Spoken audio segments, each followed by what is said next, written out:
Hola, muy buenos días. Muchas gracias por acompañarnos. Bienvenidos a este webinar SEM, Cómo proteger tu negocio de las ciberamenazas. Mi nombre es Tania Pimentel y soy directora de comunicación y eventos en la SEM, que es la Asociación de Emprendedores de México, de la cual les platicaré un poco más en un momento. Un par de recomendaciones antes de empezar con el contenido de este webinar. Para mejorar la calidad de su transmisión. De ser posible, les recomendamos que se conecten a través de un cable Ethernet. Sabemos que no es tan común, entonces, si no lo tienen a la mano, les pedimos nada más revisar su conexión a Internet. También les recomendamos cerrar las demás aplicaciones que estén usando y las demás pestañas de su navegador. Y si nos escuchan pero no pueden vernos, les pido que por favor den clic en el botón grande que aparece sobre una imagen borrosa, el botón de play, y nos empezarán a ver. Recuerden que al terminar este webinar les compartiremos la repetición y los datos importantes como datos de contacto y algunos otros que nos comparta nuestro ponente como parte del contenido.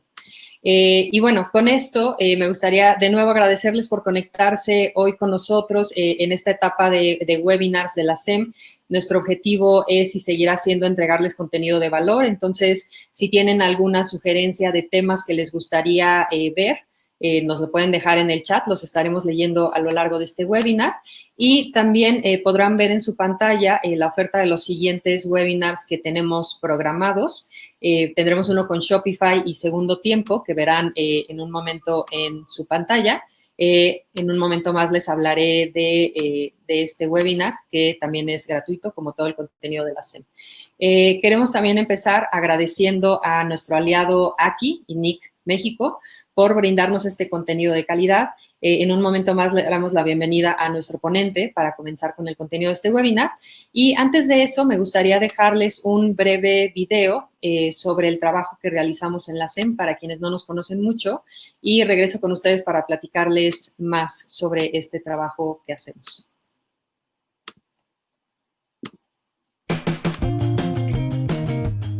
¿Eres emprendedor? No estás solo. Somos la Asociación de Emprendedores de México, el movimiento que promueve y defiende el emprendimiento.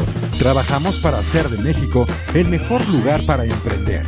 Estamos convencidos de que al mejorar las condiciones en que se emprende en nuestro país, podremos promover mayor desarrollo económico, atrayendo inversión y generando empleos mejor remunerados.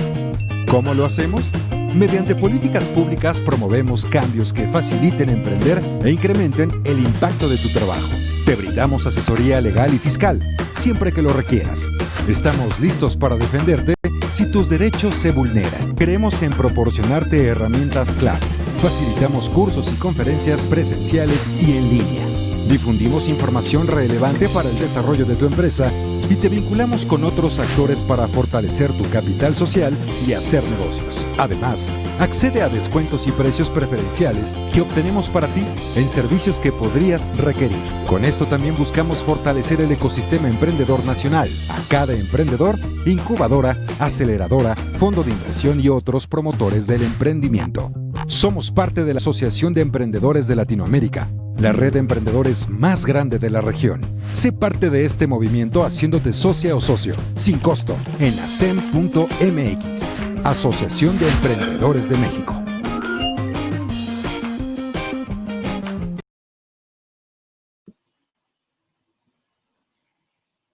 Muchas gracias por seguir con nosotros. Y bueno, como vieron en este breve video, la Asociación de Emprendedores de México es un movimiento pro emprendimiento que busca emparejar la cancha entre emprendedores y empresas.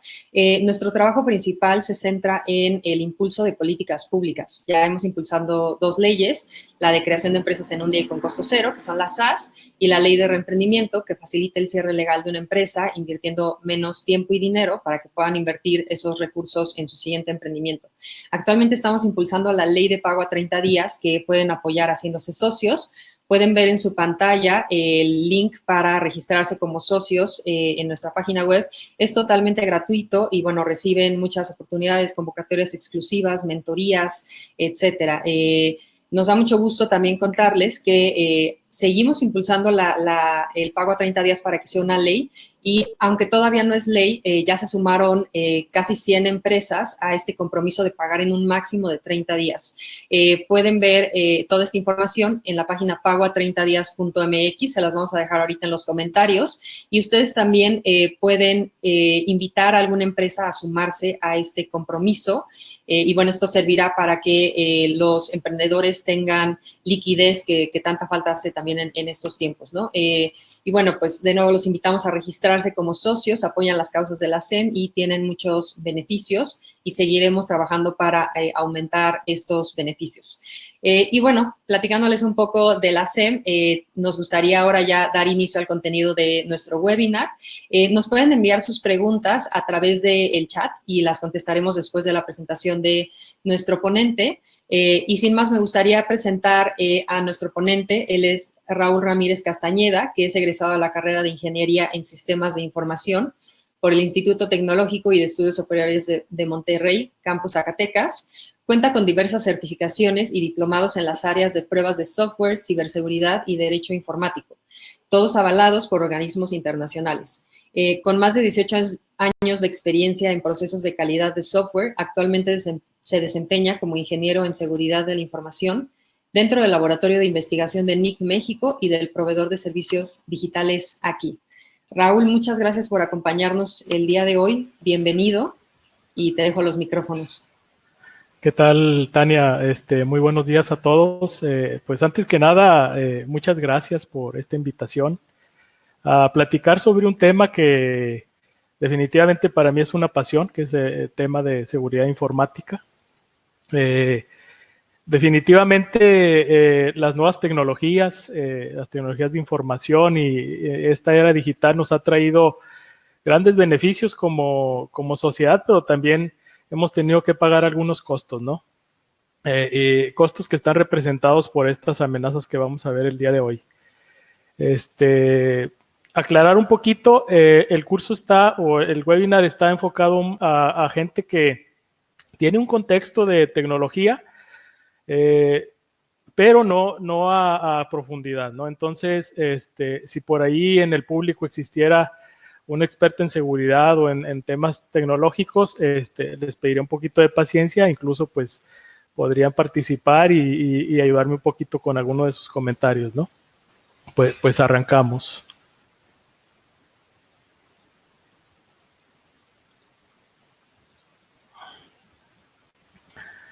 Como les comentaba, el día de hoy veremos un poquito sobre lo que son las ciberamenazas y cómo nos llegan a afectar y cómo hacerles frente, ¿no? Veremos un poquito sobre conceptos básicos, algo de introducción y veremos básicamente 6 ciberamenazas. Me parece que son las principales que nos podrían afectar en nuestro negocio. El caso del phishing, el caso del malware, el caso del ransomware, que es un malware específico, un tipo de malware y que ha sido muy lucrativo para los delincuentes en estas fechas. También veremos ataques sobre man in the middle o hombre en el medio, ataques de denegación de servicio y por último vulneraciones dirigidas a servicios, ¿no? Esto nos podría afectar si alguno de nuestros emprendimientos, por ejemplo, tiene que ver con lanzar algún servicio digital. Y al final, pues, presentaremos algunas conclusiones o algunas reflexiones.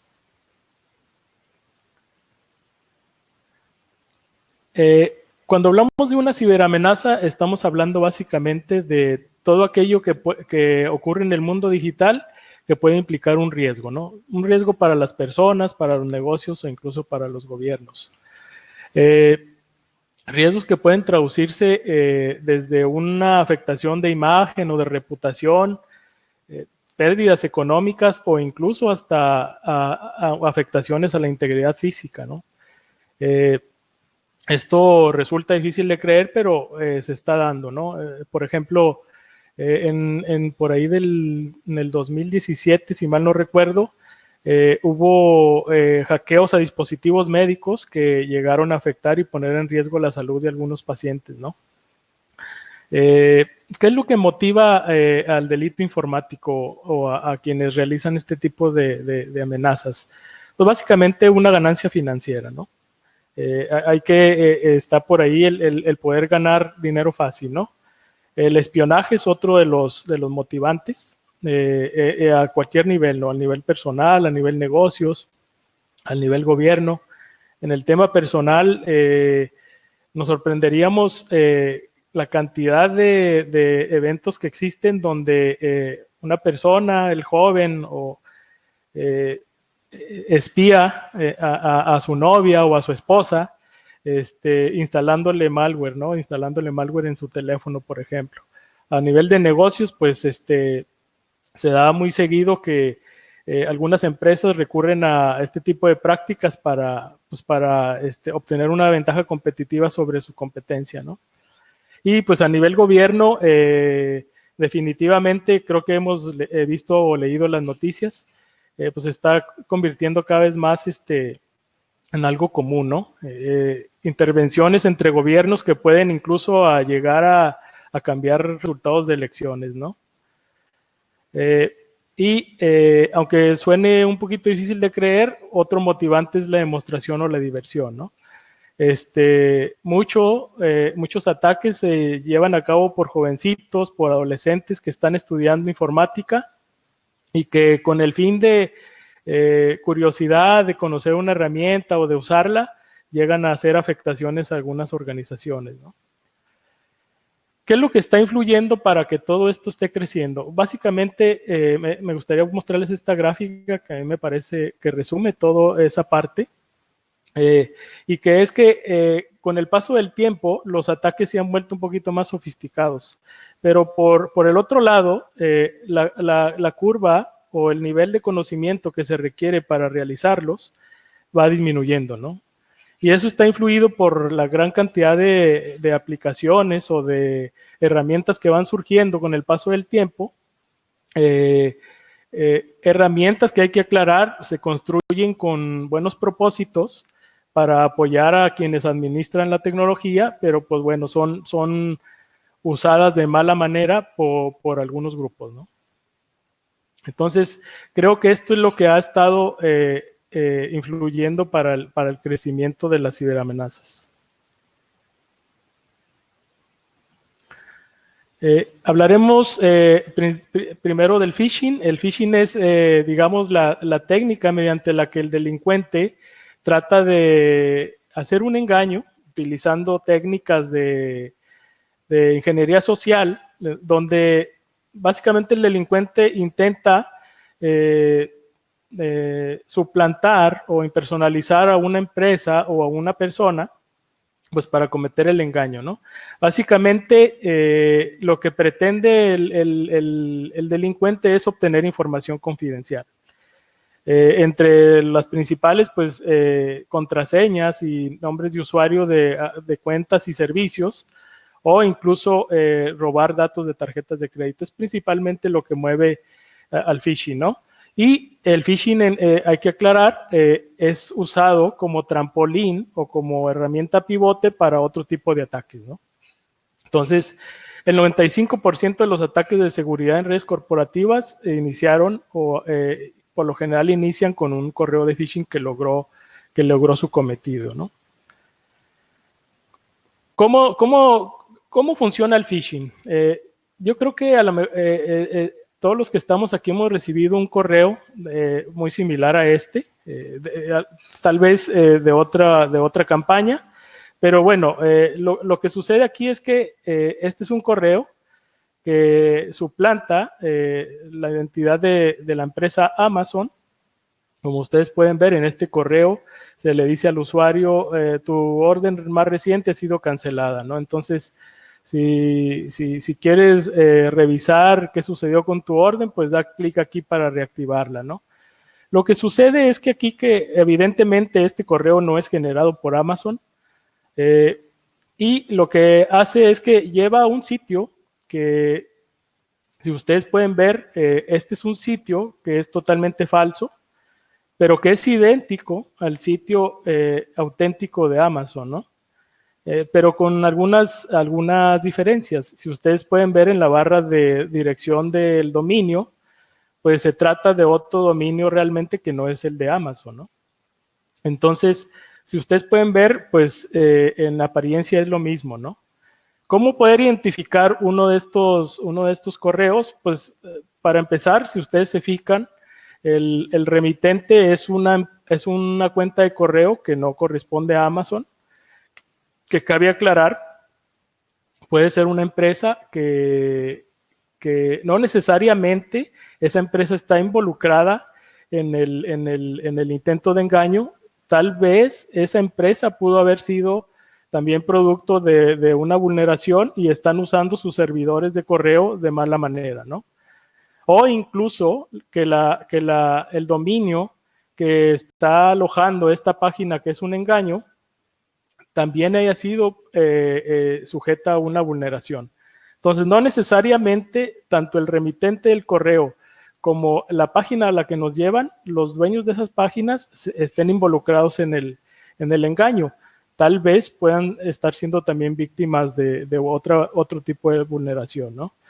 Entonces, básicamente lo que ocurre aquí es que se lleva al usuario con engaños a esta página y el usuario le proporcionará al delincuente su cuenta de correo, que en este caso sería como su cuenta de usuario y su contraseña, ¿no?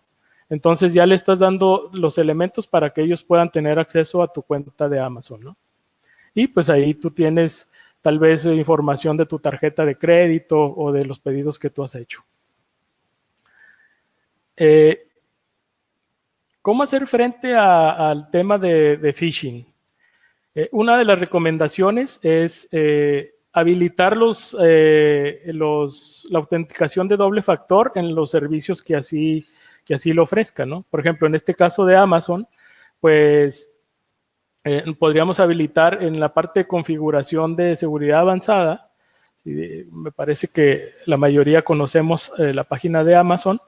Ahí podrías tú configurar y activar el doble factor de autenticación. En este caso, yo, por ejemplo, activo para que sea necesario capturar un código que me es enviado a mi número de teléfono, ¿no? a mi móvil. Entonces, de esta forma, aun cuando yo fuese víctima de un phishing,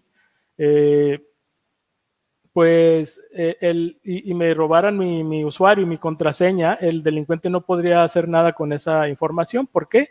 Porque de cualquier manera requeriría tener el código que van a enviar a mi móvil, ¿no? Entonces, en eso básicamente consiste la autenticación de doble factor.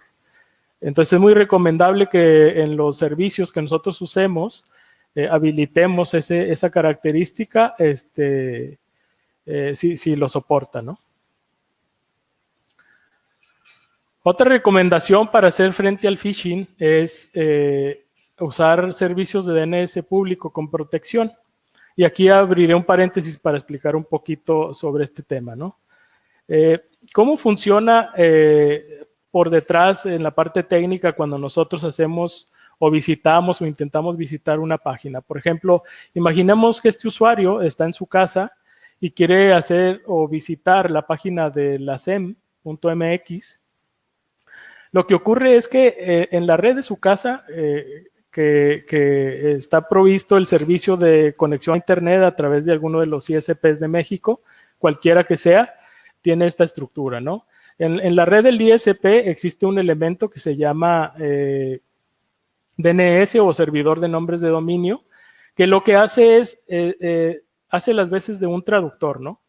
De un traductor de ese nombre, que es el nombre de la página a la que queremos visitar. Entonces, cualquier dispositivo que está dentro de la red de nuestra casa, lo que hace es que el navegador de esta máquina, por ejemplo, va y le pregunta a ese elemento, a ese servidor de nombres, va y pregunta por la dirección IP de ese servicio, ¿no? La dirección IP, como ya muchos sabemos, pues es un identificador único de todas las máquinas que están conectadas a Internet, ¿no? Entonces, se requiere ese identificador, conocerlo, para poder llegar a donde está alojada esa página. Entonces, cuando esto ocurre, cuando yo tecleo en mi navegador asem.mx, lo que sucede es que el navegador va y le pregunta a ese servidor de nombres cuál es la dirección IP de esa página, y el servidor de nombres responde con la dirección IP de esa página, y entonces ya el navegador puede conectarse a la página que corresponde, ¿no? En ese momento ya el navegador puede acceder a esa información. ¿Cómo funcionan los DNS resolvers públicos? Entonces, imaginemos que por default, lo que sucede, esa resolución, ese proceso de resolución del nombre de dominio, por default ocurre con el DNS que nos proporciona nuestro ISP. En este caso, se trata de que nosotros podamos usar DNS públicos para que contienen protección para este tipo de casos, ¿no? ¿Cómo ocurre esto? Entonces, estos DNS resolvers hará lo mismo que hace este DNS, pero a diferencia del que nos proporciona nuestro ISP, contiene listas negras, digamos, de sitios que se dedican a hacer phishing o distribución de malware, por ejemplo. Entonces, si nosotros llegamos a apuntar nuestra máquina para que este sea nuestro DNS resolver ahora, lo que sucederá es que si yo intento visitar un sitio que es malicioso, lo que ocurrirá es que la dirección IP que me va a regresar va a ser la de un sitio que nos pondrá a salvo, ¿no? Una especie de landing page que nos pondrá a salvo. Y entonces nos desvía y nos bloquea la entrada al sitio malicioso y nos llevará a un sitio que es genérico, que proporciona el proveedor y que nos mantendrá a salvo, ¿no? De los proveedores que yo les podría recomendar y que yo he usado y que he usado activamente, pues está definitivamente el de Google, y hay uno que me gusta mucho a mí, que es el que tengo configurado en la red de mi casa, y es el servicio de Newstar. ¿Cómo funciona esto? Básicamente, miren, déjenme voy a entrar a la página de Newstar para que lo vean.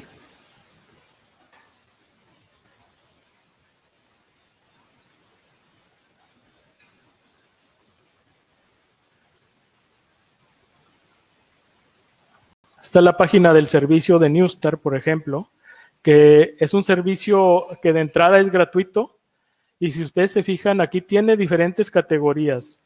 Por ejemplo, usa mi DNS resolver público, y lo único que va a hacer es proporcionarte el servicio de resolución del nombre, como lo hace este servidor de nombres del ISP, pues tienen también ese servicio, ¿no? Pero aparte, tienen otros servidores que si tú apuntas tu máquina a esos servidores de DNS, lo que va a ocurrir es que tendrás protección contra malware, contra ransomware, spyware y phishing. Y hay otros servidores que ofrecen, aparte de esta protección, te ofrecen aún un plus en la protección, que es para mantener a salvo a la familia, ¿no? Excluyendo, por ejemplo, páginas de apuestas, pornografía, violencia o de odio y discriminación. Eso es muy, muy fácil de configurar. Básicamente, déjenme mostrarles. Eso se configura en las opciones de red.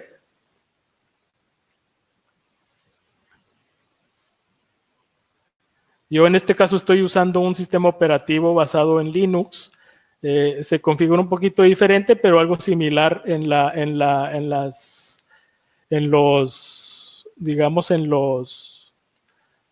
sistemas basados en Windows, ¿no? Como a lo mejor la mayoría de los usuarios puede tener.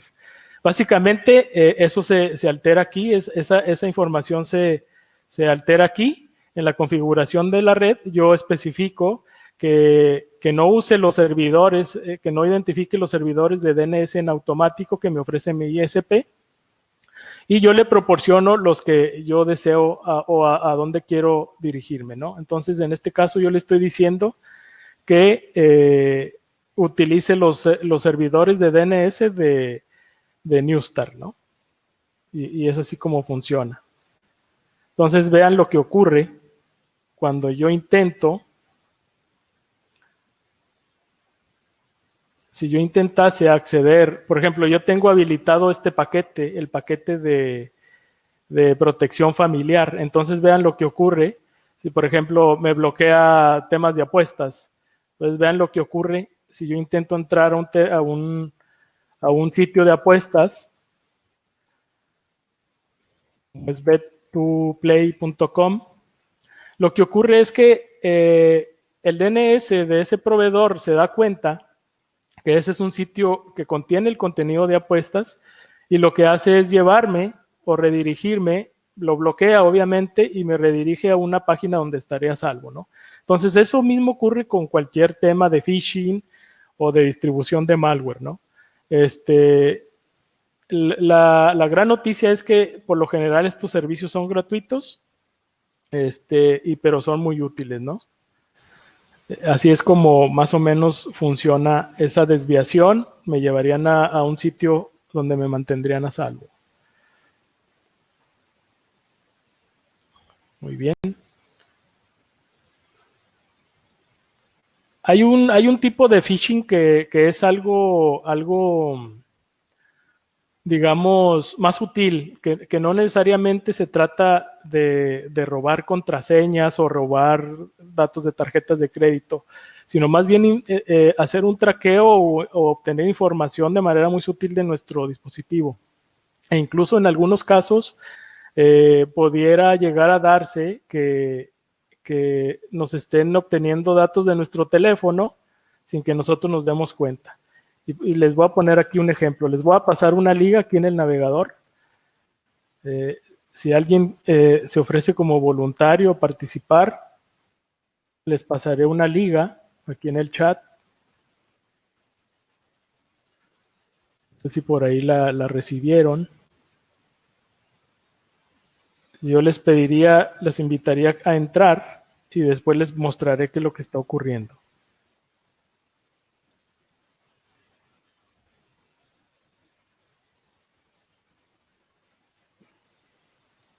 Ya Judith Sánchez dice que ella se ofrece a participar, Raúl. Muy bien. Entonces, si puedes entrar a la liga que coloqué por ahí en el chat.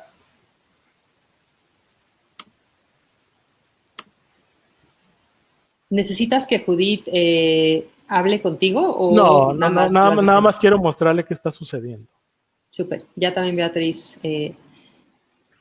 La liga está, ahorita la reenviamos, Judith. Creo que Beatriz ya también ahí está de nuevo la liga. Entonces, vean lo que ha ocurrido.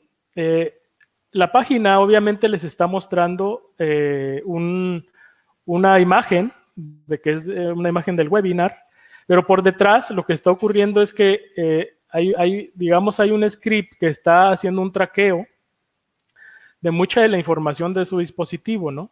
Por ejemplo, aquí yo estoy obteniendo con ese script, con ese simple script, sin nosotros darnos cuenta, cuántas veces nos han enviado una imagen, un link con una imagen y nosotros vemos la imagen y nos divertimos y todo, ¿no? Pero por detrás no sabemos realmente qué está ocurriendo. ¿Qué está ocurriendo? Pues, por ejemplo, ese script lo que hace es obtener información del dispositivo que accedió a esa página, ¿no? Entonces, yo estoy obteniendo direcciones IPs de todas las personas que están entrando. Si se fijan, siguen entrando. Y además me estoy dando cuenta desde qué dispositivo estás entrando. Por ejemplo, aquí tú estás entrando, algunos usuarios están entrando desde dispositivos que están basados en Windows. Y qué navegador están usando, por ejemplo, ¿no? Entonces, por ejemplo, este es un navegador. Imagínense, a través de esta información yo me estoy dando cuenta, o un atacante puede darse cuenta de muchas cosas, ¿no? Por ejemplo, esta persona que tiene una dirección IP tal, está accediendo desde un sistema operativo Windows y está usando el navegador Chrome con la versión 64.0.3282. Esa, por ejemplo, no es la versión más reciente del navegador de Chrome. Y en un dado caso, si alguien estuviese usando un navegador que tiene alguna vulnerabilidad o no está siendo actualizado, pues el atacante se daría cuenta, ¿no? Entonces, esta es una forma muy sutil de hacer phishing sin que nos demos cuenta, ¿no? Fíjense lo que ocurriría. Les voy a recomendar una página que se llama Virus Total. Entramos a virustotal.com.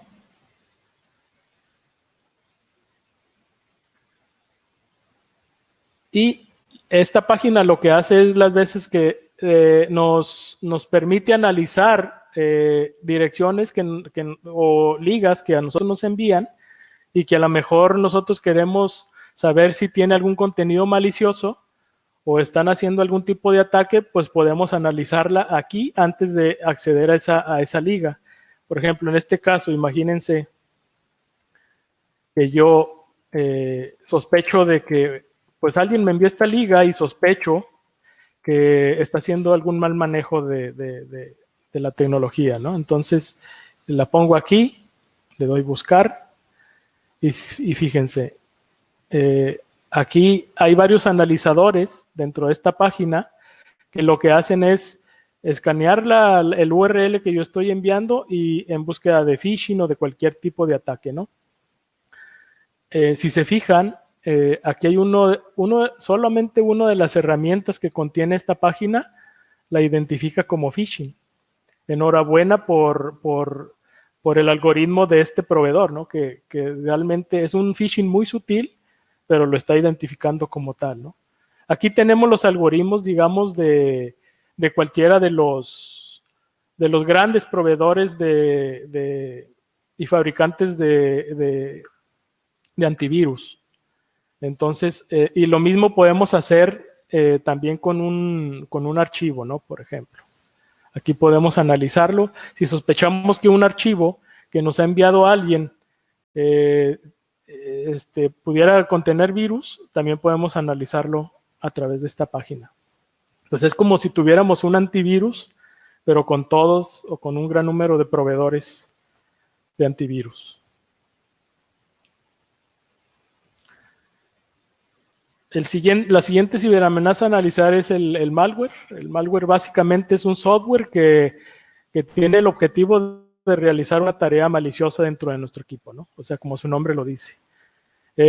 Y de malware podemos tener diferentes tipos. Aquí listo los principales. Entonces, cuando ustedes escuchen hablar por ahí en alguna noticia sobre alguno de estos términos, pues básicamente estamos hablando de malware en general. Que todos se comportan de alguna forma de manera similar y su objetivo es básicamente eso, ¿no? Hacer una tarea maliciosa dentro del equipo, que puede ser desde tomar control de nuestra cámara, de nuestro micrófono, de extraer datos o de dañar incluso archivos, ¿no?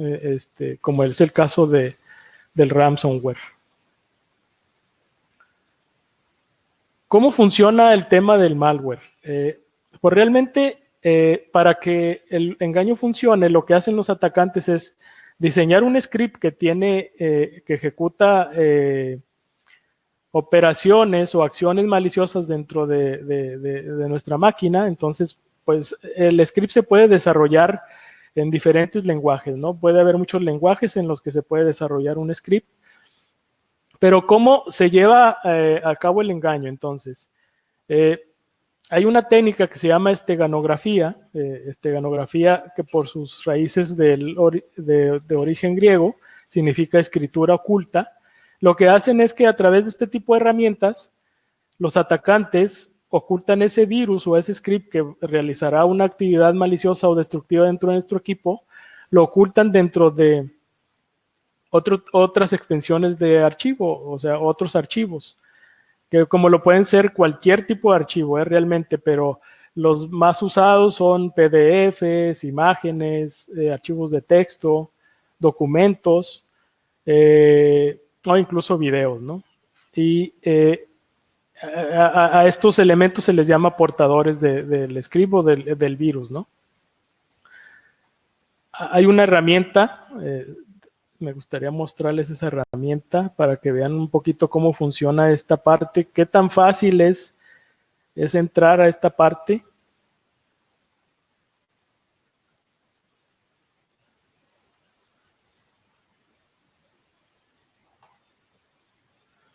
Entonces, imagínense, yo tengo aquí en un directorio, tengo dos archivos. Los dos archivos son limpios, no tienen ninguna mal comportamiento. Es un archivo de texto simple. Si se fijan, este archivo lo que tiene es, básicamente dice, este es un archivo de texto simple. Es el contenido de ese archivo de texto. Y por otro lado tengo una imagen.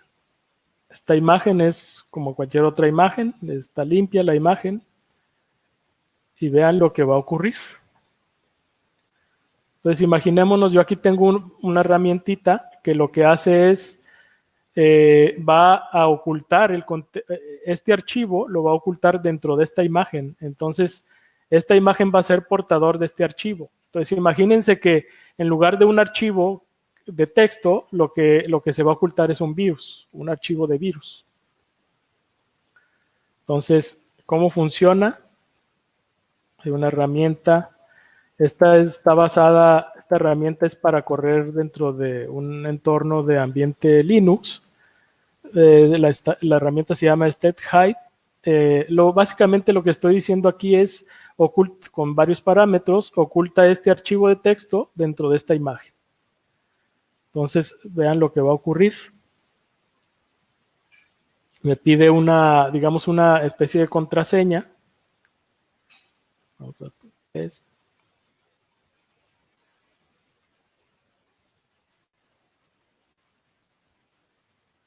Y lo que ocurrió es que se generó una nueva imagen. Si ustedes vieron como que aquí se alteró la imagen, se generó una nueva imagen. Entonces lo que yo hago es borrar este archivo y ahora yo tengo la certeza de que dentro de esta imagen, que parece una imagen normal, si yo la abro, pues todo parece estar en orden. Ahora dentro de esta imagen va un archivo de texto oculto, ¿no? Entonces imagínense, es lo mismo que ocurre o lo que hacen con los virus. Entonces a nosotros nos pasan esta imagen cuando realmente atrás puede estar oculto un virus. El proceso inverso, usando esa misma herramienta, si ustedes hacen esto, entonces le digo, extrae todo lo que está dentro de esta imagen. Me va a pedir la frase que yo le puse al momento de generarla y lo que sucede es que va a extraer lo que está dentro. Si se fijan, volvió a aparecer el archivo de texto. Entonces, con este tipo de herramientas, muy fácil, un atacante puede ocultar un virus y enviárnoslo a través de cualquiera de los medios que vamos a ver a continuación. Entonces, la distribución de malware, una vez que ya tienes diseñado tu script y tu medio o tu portador, ahora el siguiente paso es pues distribuirlo, ¿no? Distribuirlo a las víctimas. Son campañas muy grandes de distribución de malware y donde pues mucha gente cae, ¿no? Entonces, ¿cómo se realiza esa distribución? Pues puede ser a través de un correo electrónico, a través de cualquiera de las redes sociales que nosotros conocemos, todas las que tengan capacidad de generar o recibir un link o una transferencia de archivos estarán vulnerables a eso, ¿no? Aunque han hecho grandes esfuerzos cada uno de estos desarrolladoras por sanitizar todo lo que llega a sus servidores, pues nada es infalible, ¿no? Y obviamente a través de medios físicos, ¿no? Este es uno de los grandes también que se sigue dando. Por ahí hay campañas incluso en ferias de empleo o en ferias de emprendimiento, incluso donde mucha gente o ha habido casos donde afuera de las ferias se ponen a regalar USBs, ¿no? Dispositivos USBs como a fin de promoción de alguna empresa, ¿no? Y lo que realmente viene contenido dentro de este drive, dentro de este USB, es un archivo malicioso, ¿no? Entonces tengamos mucho cuidado cuando nos regalan un USB a manera de cortesía. Yo lo pensaría 2 veces antes de ponerlo dentro de mis dispositivos.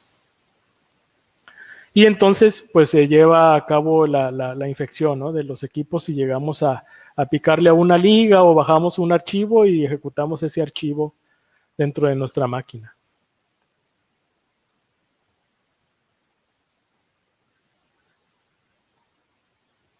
Bueno, ya les había comentado sobre la página de Virus Total.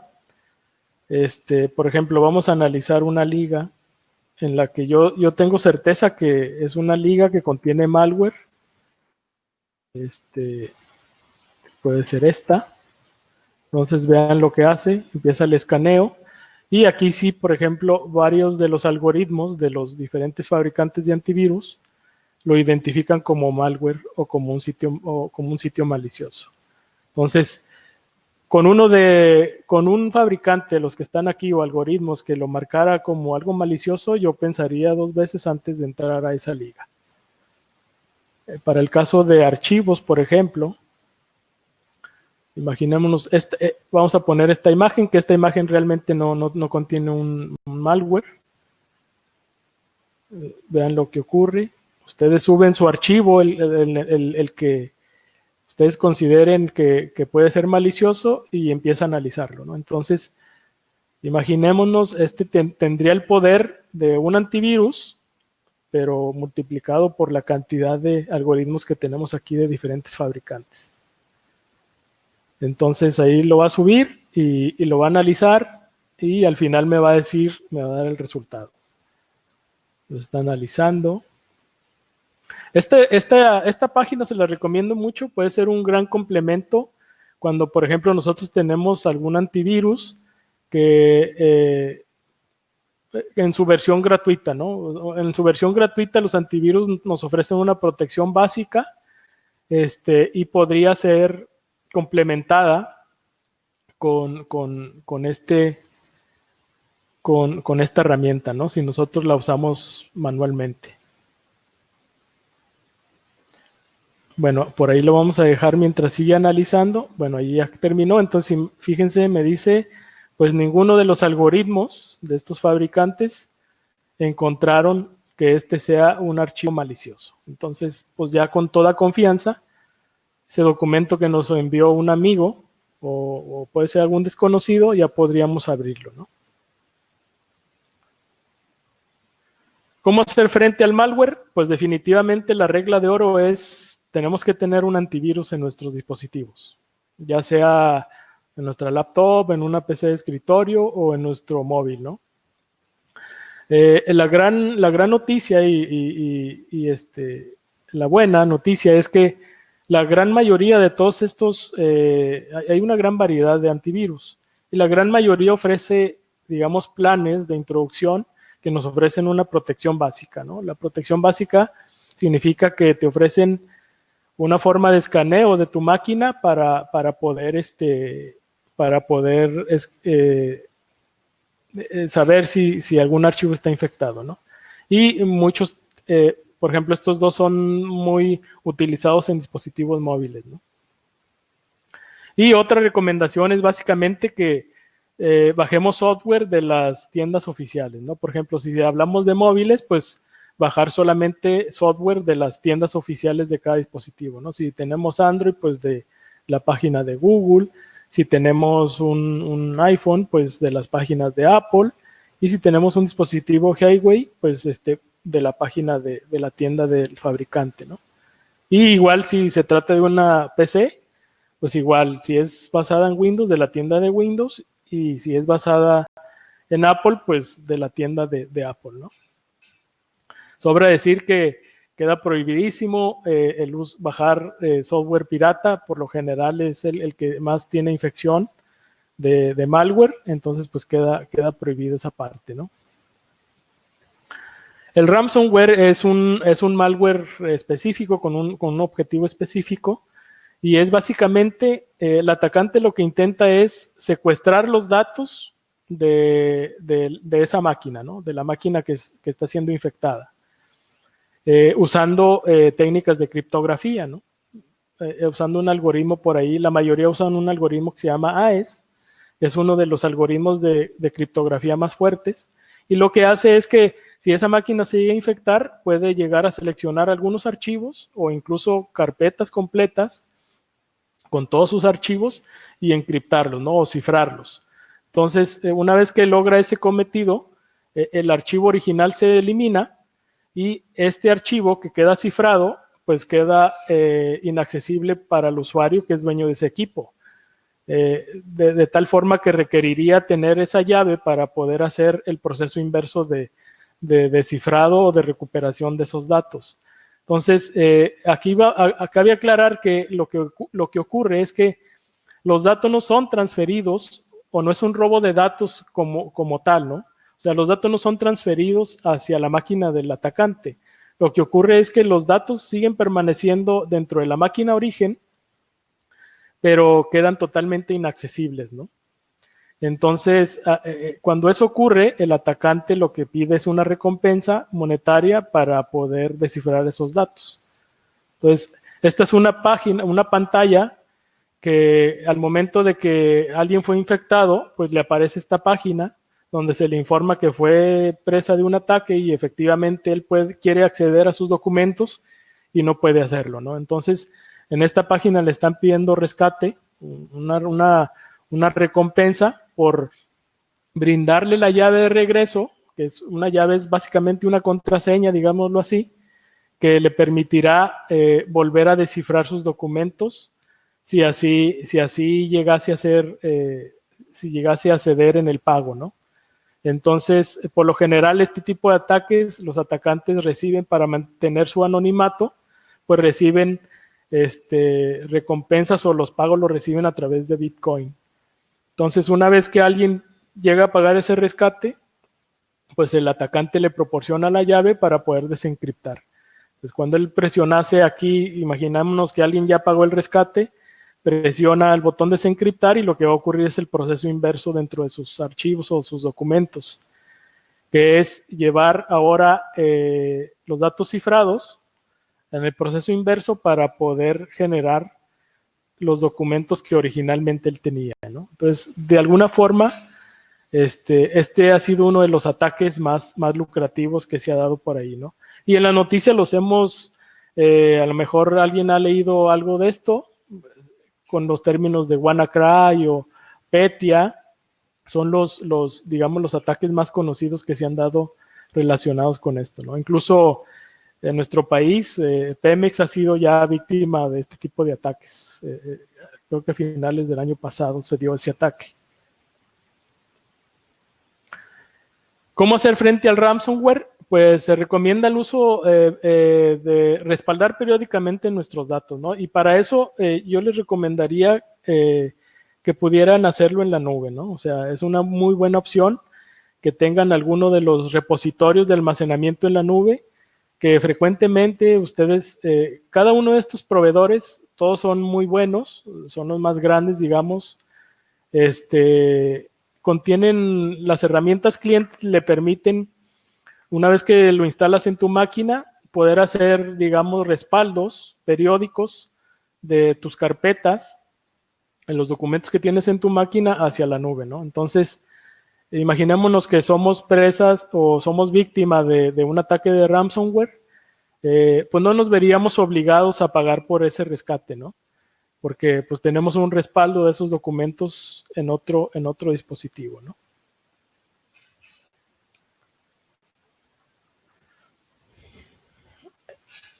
Otro tipo de amenaza es el ataque de man in the middle o hombre en el medio. Básicamente en lo que consiste es en intervenir un canal de comunicación, ¿no? Un atacante interviene un canal de comunicación para enterarse de todos los datos que se están transfiriendo entre una máquina y otra, ¿no? Entre un dispositivo y otro. Y puede ocurrir en varias formas. Una es simplemente siendo pasivo, o sea, el atacante es pasivo, simplemente está aquí escuchando con algunas herramientas que existen, está escuchando en este canal y se puede dar cuenta de toda la información que está pasando, que están transfiriendo entre estos dos dispositivos. Y otra modalidad es siendo, digamos, un poco más intrusivo, incluso hasta podría cambiar el sentido de la comunicación si así quisiera, ¿no? Este es un poquito más difícil de desarrollar, pero también se ha dado, ¿no? El más común es este tipo de ataque. Entonces, ¿cómo se lleva a cabo ese tipo de ataque? Pues imaginémonos que este atacante pone una red aquí a escuchar, una especie de monitor de red en este canal de comunicación, y lo que ocurre es que, imaginémonos, esta es la pantalla, imaginemos que esta es la pantalla de lo que está viendo el atacante, ¿no? Esta pantalla es de una herramienta que se llama Wireshark y que básicamente es un monitor de red, ¿no? De la actividad de todas las conexiones que ocurren en una red.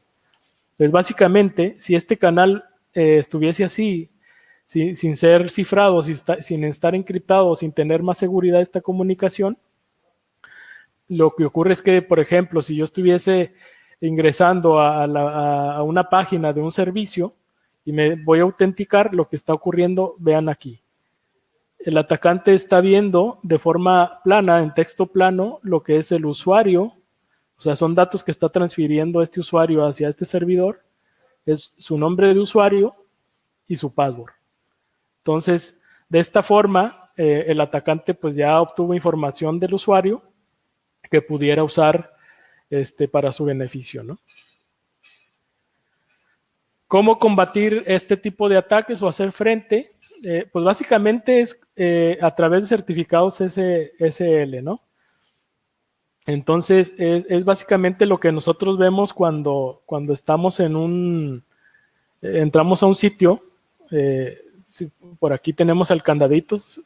Todos hemos visto el candadito que están en los navegadores. Esto significa que la comunicación hacia este servidor está encriptada, ¿no? Entonces, por ejemplo, en una página como esta, un ataque de ese tipo no podría ocurrir.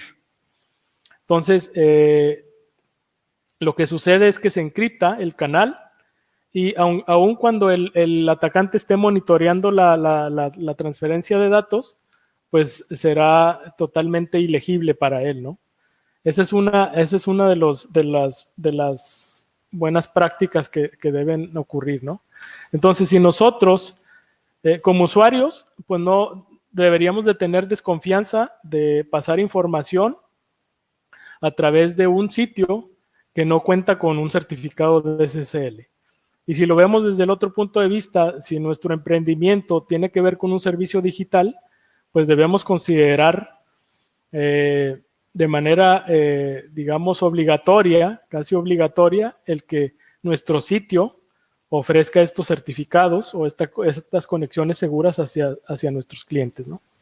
Aquí les listo algunos de los proveedores más conocidos, y la buena noticia es que, por ejemplo, este último nos ofrece certificados SSL para instalar en nuestros servidores de forma gratuita, ¿no? Que tiene todas las medidas de seguridad como lo pudieran hacer los demás vendedores.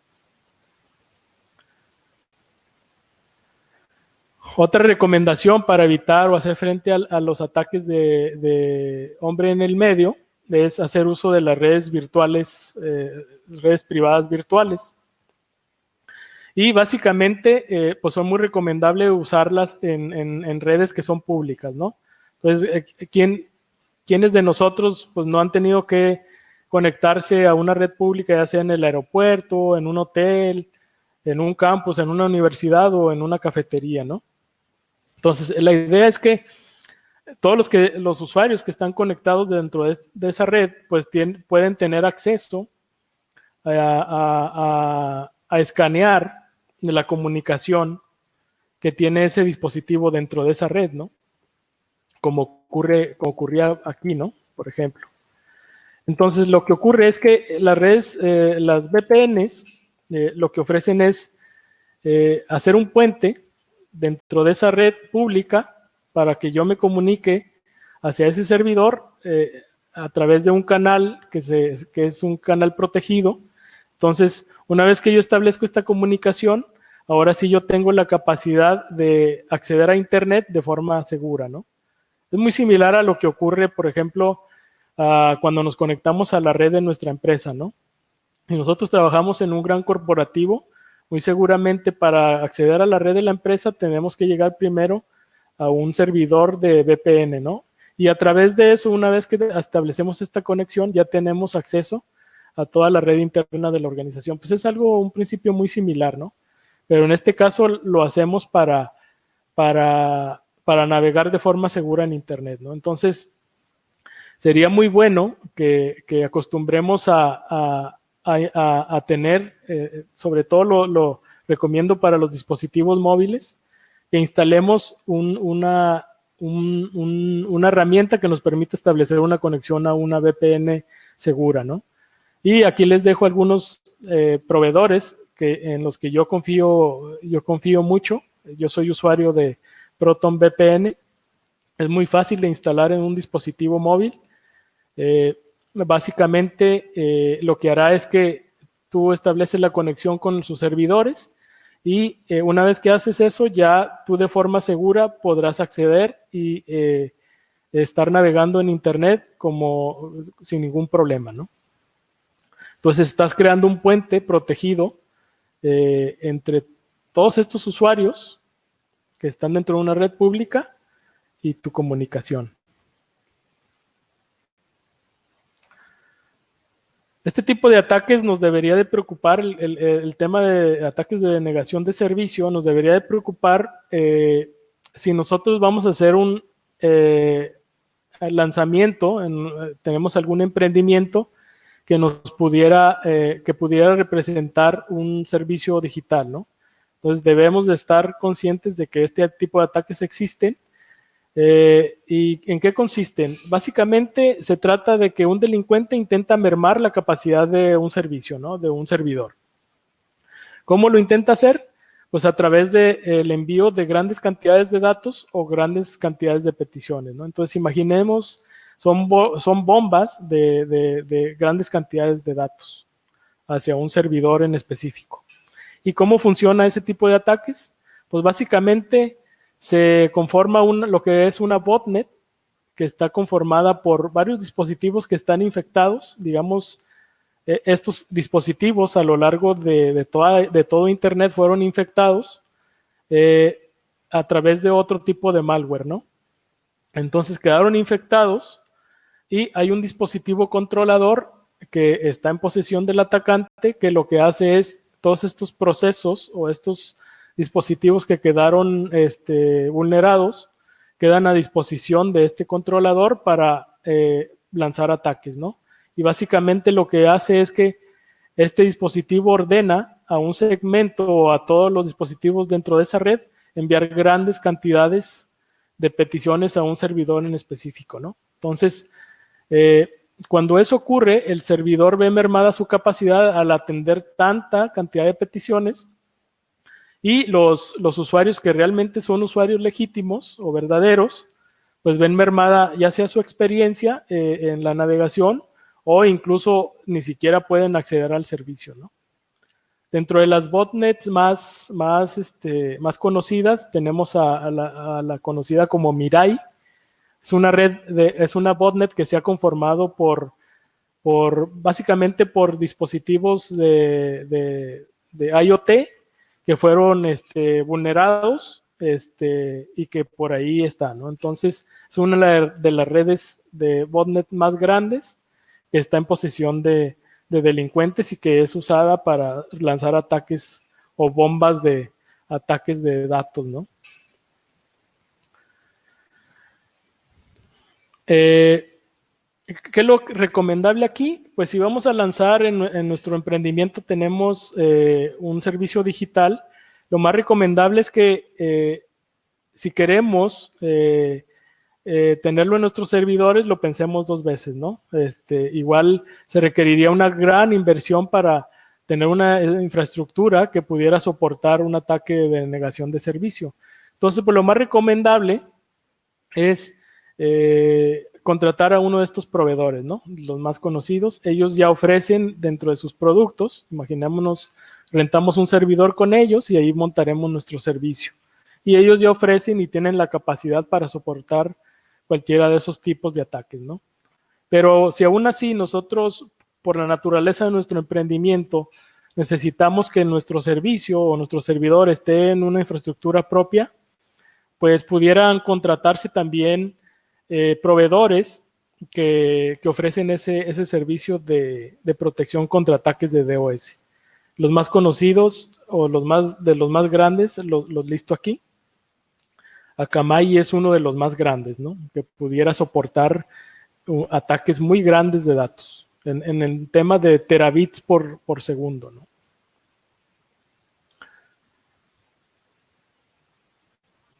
Y por último, ver el tema de vulneraciones dirigidas a servicios. Se trata básicamente de que el delincuente trata de aprovechar una vulnerabilidad que existe en la infraestructura o dentro del software o del código que contiene nuestro servicio, ¿no? Entonces, esas vulnerabilidades pueden ir desde inyecciones a código,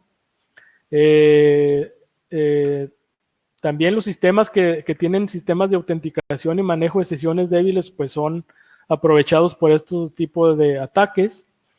Cuando hay malas prácticas en la configuración de servidores, muchos servicios o servidores se instalan y se dejan configuraciones por default, que obviamente los atacantes ya saben cuáles son, y pues son aprovechadas para hacer un tipo de vulneración, ¿no?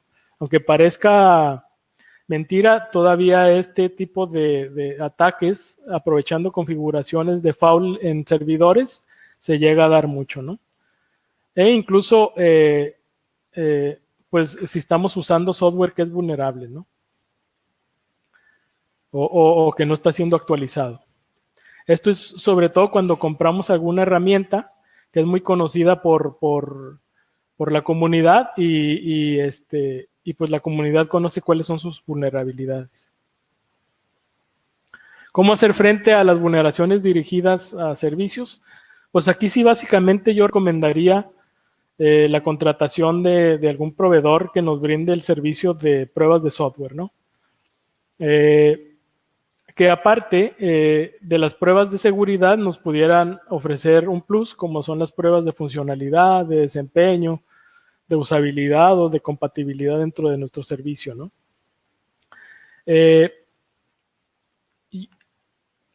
La oferta de pruebas de software en México básicamente está dominada por las mismas consultoras que ofrecen el desarrollo de software, ¿no?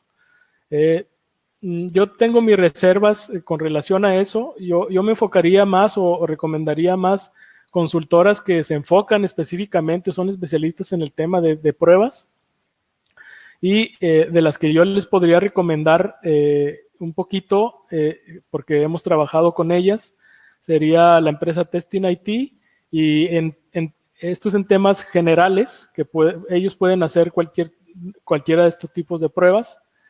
Y más específico, en el tema de seguridad, yo les recomendaría al proveedor Código Verde.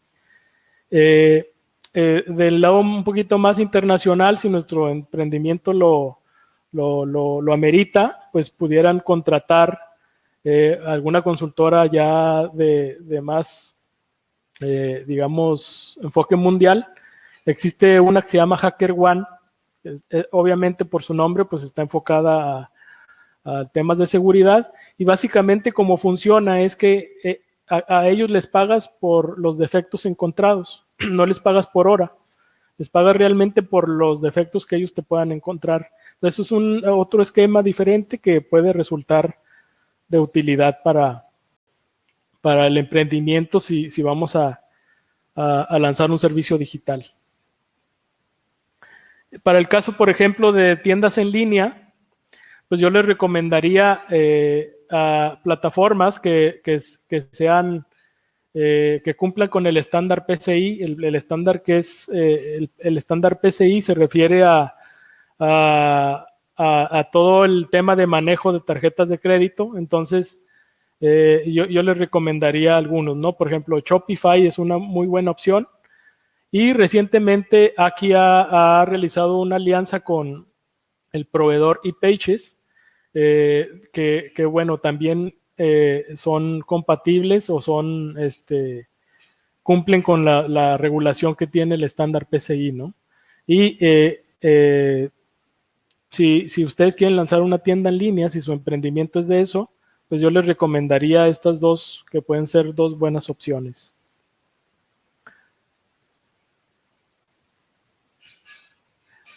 Algunas recomendaciones adicionales en temas de seguridad ya para terminar es, obviamente es muy recomendable tener siempre activas las actualizaciones automáticas de nuestro sistema operativo, ya sea que hablemos de una laptop o de un dispositivo como nuestro teléfono. Solo mantener encendido las conexiones a Bluetooth cuando sea necesario, ¿no? Cuando realmente las vayamos a utilizar. Cuando no lo estemos usando, lo recomendable es apagarlo, ¿no? Bluetooth no es un protocolo que se haya construido con la seguridad en mente, entonces se recomienda apagarlo, ¿no? Creo que bloquear la pantalla de nuestro dispositivo, ya sea nuestra laptop, nuestra PC o nuestro teléfono, siempre va a ser recomendable. Eso se debe convertir en un hábito. Jamás escribir, obviamente, contraseñas en papel. Yo sé que de repente tenemos que estar accediendo a muchos sitios, a muchos servicios y pues se nos pueden olvidar las contraseñas, ¿no? No es recomendable hacerlo en papel. Para eso, en todo caso, yo les recomendaría hacer uso de algún proveedor de alguna herramienta de administración de passwords. Hay algunas que son gratuitas, otras que son de paga, todo depende de su necesidad, ¿no? Apagar la computadora de trabajo al final de cada jornada laboral. Obviamente, muchos de los ataques ocurren en la noche cuando un usuario no está enfrente de una máquina y puede darse cuenta de, digamos, algún comportamiento anómalo, ¿no? Entonces, es recomendable apagar la máquina una vez que ya terminamos de laborar. Eso por esa razón. Y la otra es que, por lo general, algunos ataques, que si llegamos a ser presa de algunos ataques, por ejemplo, algún tipo de malware que nos pueda intervenir nuestra cámara o nuestro micrófono en nuestra PC, por lo general duran mientras la sesión está iniciada, ¿no? Entonces, una vez que apagamos la máquina, muchos de esos ataques quedan fuera de combate, ¿no? Entonces, ya cuando reiniciamos el dispositivo, pues ya no está actuando la ejecución de ese malware o de ese ataque. Igual en dispositivos como los smartphones, ¿no? También se recomienda hacer un reinicio por lo menos una vez al día, yo se lo recomiendo. Así, si fuimos presa de algún ataque que esté controlando alguna parte de nuestro dispositivo, en el momento que lo reiniciamos, pues desaparece esa intervención que pudiera existir, ¿no? Entonces, si ustedes se dan cuenta, todo lo que hemos visto el día de hoy, pues se trata básicamente de concientización. Me parece que nosotros mismos podemos formar ese escudo, ese frente, que nos servirá de protección ante este tipo de amenazas, ¿no? Muchas de las herramientas tienen versiones de introducción que son gratuitas y que nos ofrecen una protección básica. Y ya cuando nuestro emprendimiento ya es un servicio digital, pues a lo mejor ahí sí ya requeriremos de contratar a expertos, ¿no? Pero en general me parece que como usuarios podemos nosotros mismos formar nuestro escudo, nuestro set de herramientas para protegernos. Entonces no es una cuestión de dinero, me parece. Parece que es una cuestión de conciencia y de información, ¿no? Solo de esa forma me parece que podemos hacer frente a todo este tema de la ciberdelincuencia, ¿no? Entonces, no importa lo que una organización gaste en herramientas o en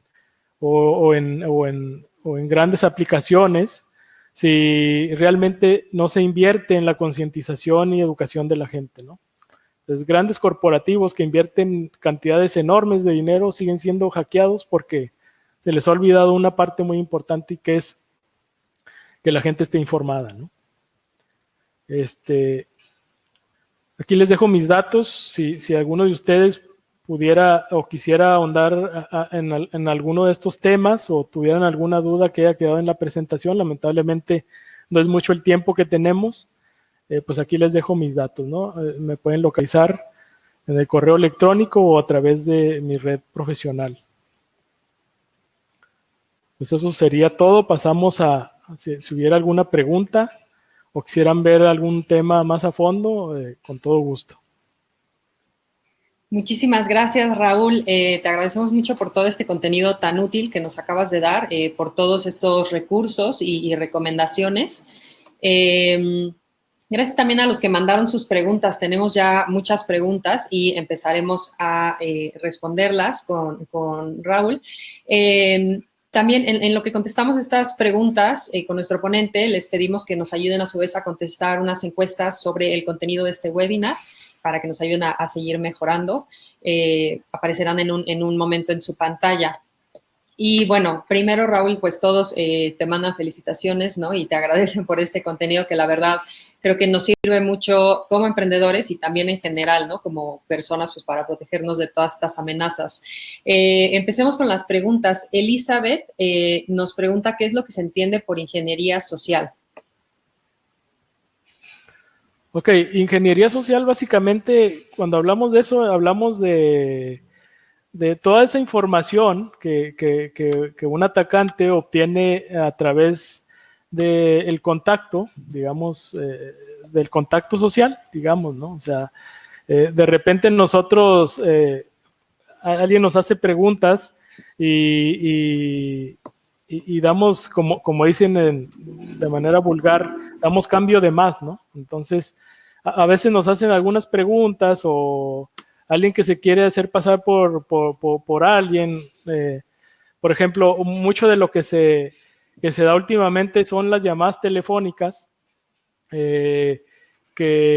donde a través de un engaño, o sea, se hacen pasar por gente que trabaja en algún banco, en alguna institución bancaria, y te dicen que pues se acaba de bloquear tu tarjeta o que alguien está haciendo o tratando de usar tu tarjeta, y pues te generan, digamos, una distracción para que tú bajes la guardia y empieces a dar información que no deberías dar, ¿no? Entonces, básicamente de eso se trata, ¿no? De un engaño, aprovechando la comunicación de forma que generan una distracción, ¿no? en ti, pues para obtener esa información. Muy bien, gracias, Raúl. Y también Elizabeth nos pregunta si el phishing es un delito, si ya está regulado como tal, como delito.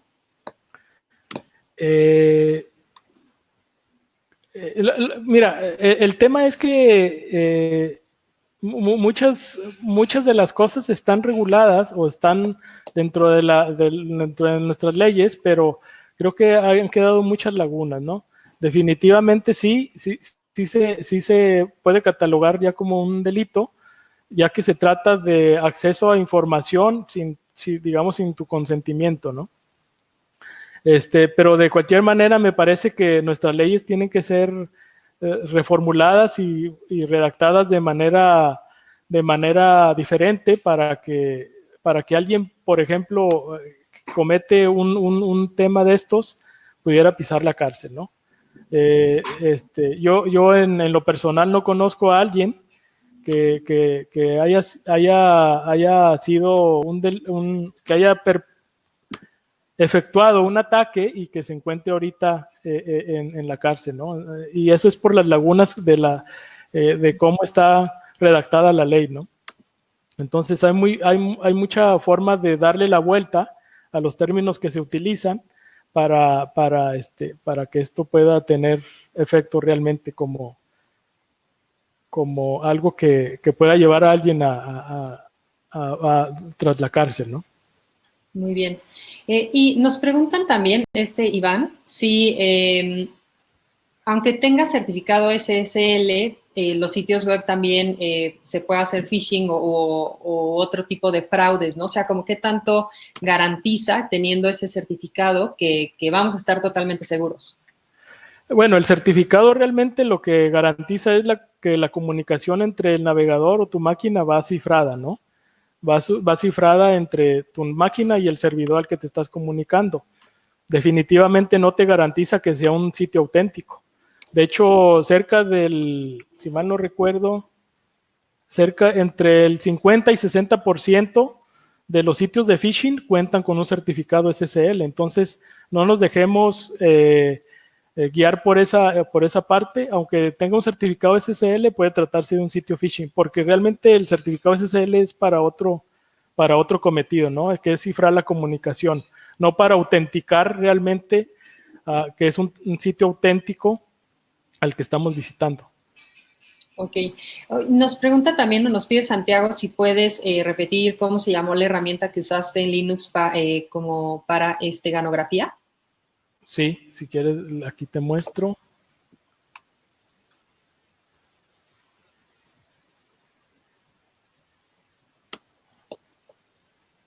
Se llama StetHide. Es esta herramienta. Súper. Y bueno, de los USBs ya nos llegan varias preguntas, pues que sí, muchos no se habían dado cuenta de todo lo que puede pasar, ¿no? Con esta información de los USBs que nos comentabas, pues que pueden llevar otros archivos, ¿no? Maliciosos. Ahí nos preguntan en específico sobre los USBs, si se formatea antes este USB, ¿de todos modos entra ese virus automáticamente al insertarlo o cómo funciona? Algunos virus tienen la capacidad de autoejecución. Entonces, la gran mayoría no. La gran mayoría requieren de la activación o del dar doble clic o de ejecutar de la acción del usuario, ¿no? Pero muchos otros, y por lo general, los que van en los USBs tienen la capacidad de autoejecución. Entonces, desde el momento en que nosotros insertamos, puede llegar a ejecutarse algo, ¿no? Si no fuese el caso, lo recomendable es que lo insertemos e inmediatamente le pasemos un escaneo con alguno de los antivirus que ya conocemos. Muy bien. Y nos preguntan también de la página del Virus Total, si no podría por error marcar que algún documento es peligroso, o sea, ¿es 100% también fiable si nos marca que algo es peligroso, lo deberíamos de creer? No, definitivamente también hay falsos positivos, ¿no? Entonces, pero en la gran mayoría de los casos sí es acertado, ¿no? Pero sí puede haber casos donde te marque y no lo sea, ¿no? Entonces igual pudieras combinar, usar la página, pero a lo mejor pudieras usar alguna otra herramienta que no sea esa página. Hay varios proveedores como Virus Total. Muy bien, muchas gracias, Raúl. Nos pregunta también Santiago si el ransomware puede afectar archivos en la nube y pone de ejemplo que en la empresa que él trabaja usan Google Drive, FileStream, usan archivos en la nube como si los tuvieran en la red local. Pudiera afectarlos si el proveedor tuviera una vulnerabilidad. Entonces, en este caso, la vulneración sería hacia el proveedor. Hacia el proveedor de ese almacenamiento en la nube, ¿no? Pero definitivamente, si la máquina es afectada, si tu máquina es la que está afectada y tú tienes tus archivos en la nube, pues esos archivos no se van a tocar, no van a ser afectados. Ok. Oye, Raúl, nos preguntan mucho de redes sociales. Hemos escuchado mucho sobre hackeos de cuentas, ¿no? Gente que pierde sus cuentas, pues que les tomó mucho tiempo construirlas. Aquí Galib nos platica que él pierde seguidores sistemáticamente, ¿no? También hay otros casos en donde alguien compra seguidores y luego empiezas a seguir a mucha gente automáticamente, ¿no? Ahí, ¿qué pasa en estas redes sociales? Tú mencionaste todas las redes sociales. En específico, creo que casi todos los emprendedores pues tendremos Facebook, Instagram, ¿no? Ahí algunas recomendaciones para cuidar las cuentas de nuestros negocios. Bueno, en términos generales me parece que los proveedores de redes sociales tienen muy buenos niveles de seguridad. Difícilmente se trata de que el sistema de seguridad de Facebook, por ejemplo, haya sido violado, ¿no? Sí existen ciertas vulnerabilidades, pero son corregidas de inmediato, ¿no? Entonces, más bien, la mayoría de los casos se trata de que nosotros dimos información o fuimos víctimas de un phishing, ¿no? Como tal, alguien nos mandó una página y que nos mandaba una especie de Facebook, pero realmente no era Facebook y dimos nuestras credenciales, ¿no? Otro tema importante es que a veces en nuestras contraseñas, las que nosotros definimos y configuramos, no son muy fuertes. Entonces, por lo general muchos ponen su fecha de nacimiento, su nombre. Entonces, para alguien que te conoce, pues por ahí va a intentar siempre, ¿no? Es lo primero que va a intentar. Entonces, si alguien tiene información, por ejemplo, o el nombre de tu mascota, o sea, hay tantas malas prácticas que hacemos en ese tipo al momento de definir una contraseña, que son esos factores son los que influyen para que alguien pueda averiguar. Esa parte no la vimos, ¿no? Pero existen herramientas que realizan, digamos, a fuerza bruta, intentos de autenticación en una cuenta, usando todas ese tipo de técnicas, ¿no? De las palabras más comunes, de los passwords más comunes, y es un tema de estadística, ¿no? De probabilidad.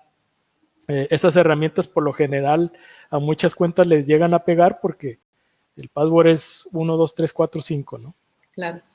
Sí, que también nuestros cumpleaños ya están en Facebook, ¿no? Entonces es información que no nos damos cuenta y es pública, ¿no? Exactamente. Y bueno, pasando justo a los passwords, nos pregunta Jerry, ¿qué administrador de passwords recomiendas? Bueno, hay muchos, ¿no? La mayoría son muy buenos. Yo te recomendaría, voy a aquí a compartir. Uh-huh.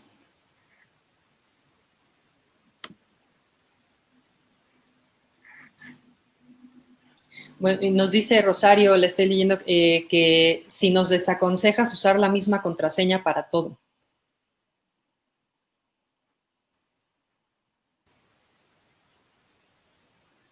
Yo utilizo el proveedor es Keeper. Tiene versiones gratuitas de entrada y tú puedes ya después, si quieres un poquito más de agregar algunas características, pues ya pagas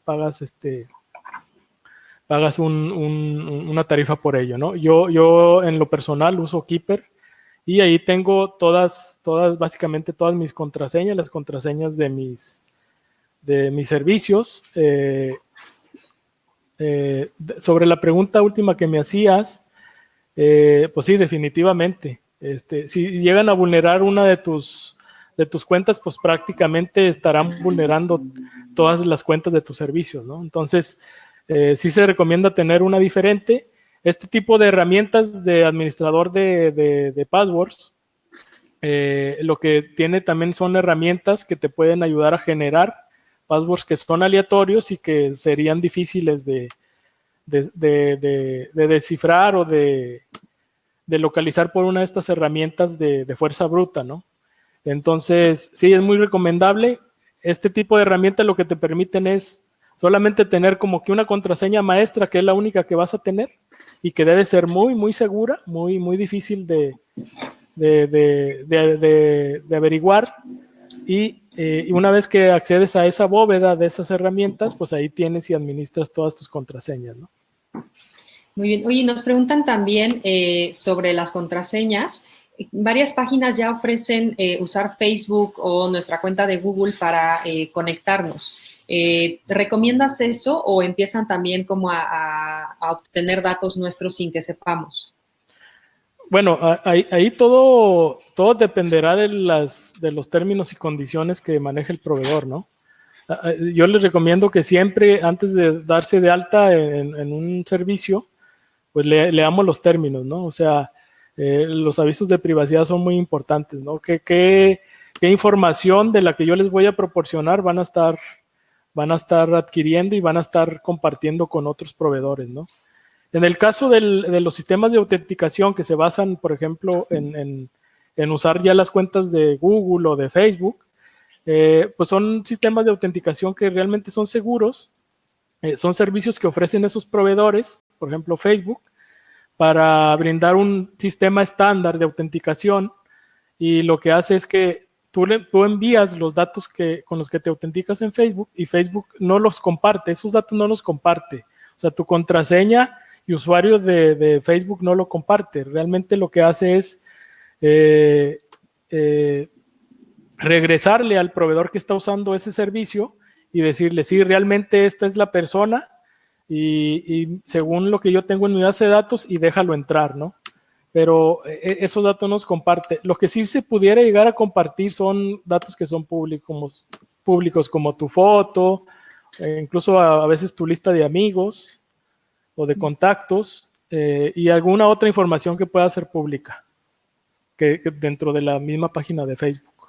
Claro, y ahí cuidar también nuestra configuración, ¿no? Saber qué estamos compartiendo y lo que dices, ¿no? Leer los términos y condiciones que luego no son muy amigables, ¿no? Para que los leamos, pero pues darnos el tiempo porque al final es nuestra información. Nos pregunta también Jerry si nos puedes recomendar algún antivirus para Windows 10, en el sentido de que hay algunos que alentan el sistema. Nos recomendaste varios, pero no sé si tengas alguna recomendación en específico para eso. Ok, pues de entrada el default es recomendable. Windows 10 cuando se instala pues trae su antivirus por default, que es Windows Defender. De los más seguros, sin embargo, fíjate que no he puesto mucha atención a esa parte. Me parece que pueden ser los de Symantec. El antivirus de Symantec es de los más recomendables en el tema de su algoritmo, de cómo funciona. Muy pocas cosas se le pueden ir. Sin embargo, fíjate que no estoy muy seguro, o no he puesto más bien atención a cuáles son los recursos que puede consumir. Esa parte sí te la debo. Ok, muchas gracias. Oye, y nos pregunta también Raúl si en caso de que usen Proton VPN, que ya no sé si lo dije bien, pero pregunta si no estamos permitiendo entonces que ese proveedor también vigile nuestro tráfico. O sea, al final no es un tema de que alguien va a tener esos datos y esa información.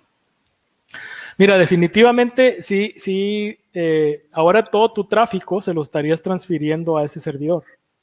O sea, ese va a ser tu punto de salida hacia Internet. Entonces, sí tiene que ser un servidor, un proveedor en el que tú confíes mucho. Yo por eso les recomiendo altamente el de Proton, porque conozco cómo se ha fundado esa organización y los principios que sigue, ¿no? Tienen otros productos que es también, por ejemplo, manejar servidores de correo con encriptación total. O sea, ellos han luchado por tener una Internet libre, segura y sin intervenciones de gobiernos o de cualquier espía, ¿no? Entonces, creo que sus principios son muy buenos y yo los he seguido desde su fundación. Sí, definitivamente hay un riesgo, ¿no? O sea, hay un riesgo porque tú le estás cediendo todo su tráfico o todo tu tráfico a ellos, ¿no? Pero en lo personal, yo confío en ese proveedor. Muy bien, muchas gracias, Raúl. Oye, para terminar, me gustaría cerrar con esta pregunta de Rosario, que nos pregunta si recomiendas mejor no abrir imágenes o ningún video en redes. O sea, ¿cómo puede también un usuario hacer esa distinción, ¿no? ¿Qué sí abro y qué no abro para estar protegido ahí? ¿Qué nos recomiendas? Mira, los antivirus en sus planes de introducción, que la mayoría son gratuitos, te ofrecen una protección muy básica, ¿no? Que es escaneos, digamos, a demanda, pero es de todo lo que tú ya tienes en la máquina, lo escanean a ver que tiene un virus, ¿no? Eso es la protección básica que te ofrecen, pero hay otros niveles más avanzados en el tema de protección de antivirus que lo que hacen es ofrecer una protección más activa. Esa protección activa actúa en el momento en el que tú das clic a una liga, el antivirus está actuando siempre.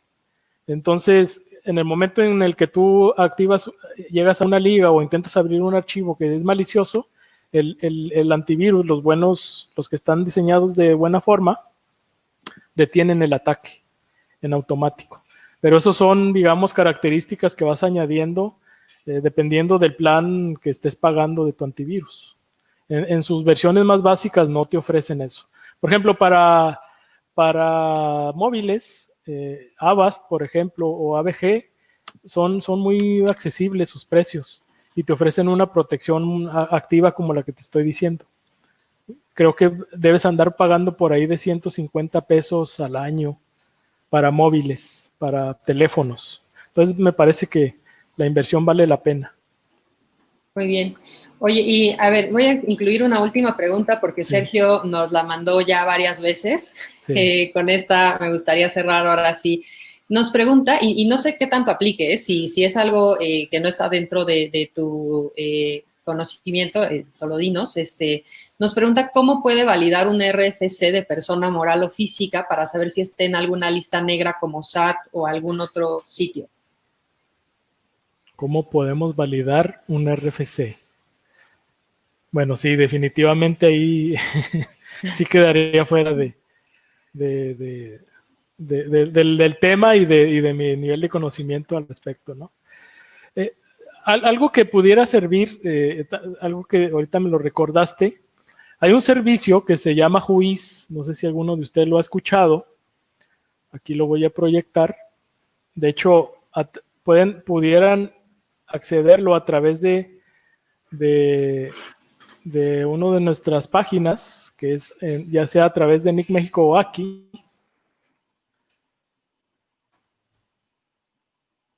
Si ustedes van al sitio de aquí, hasta la parte de abajo hay un servicio que se llama Consulta de Juiz. Entonces, imaginémonos que nosotros tenemos dudas sobre si un sitio corresponde a ¿quién es el titular o el dueño de ese nombre de dominio? ¿Qué organización? Por ejemplo, aquí voy a consultar un dominio que es propio, que es mío, ester.mx. Entonces, imaginémonos que nosotros vamos a hacer un intercambio de información con este sitio. No sé qué está pasando aquí. Aquí ya está.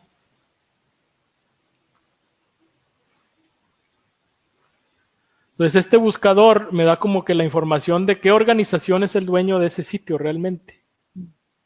Si se pueden dar cuenta, aquí me da datos de cuándo fue creado ese dominio, cuándo fue la última vez que se modificó.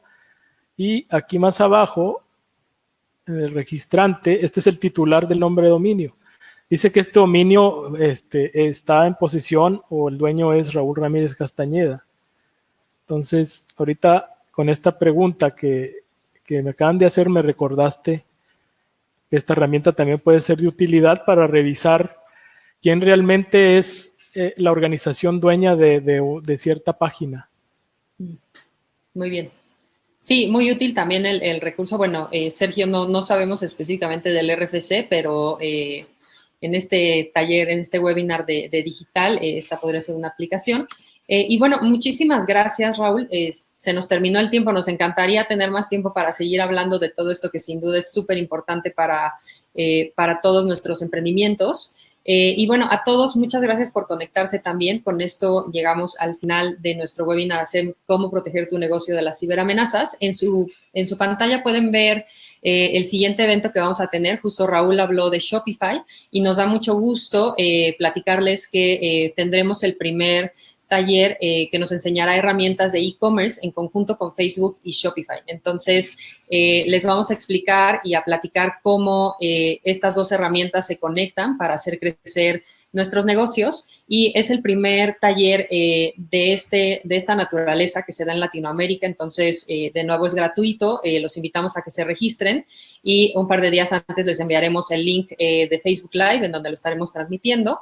Entonces, ahí tienen el link, regístrense y acompáñenos en las siguientes actividades. En un par de horas van a recibir el enlace a la grabación de este webinar junto con el contacto de Raúl y algunos otros recursos que nos compartió.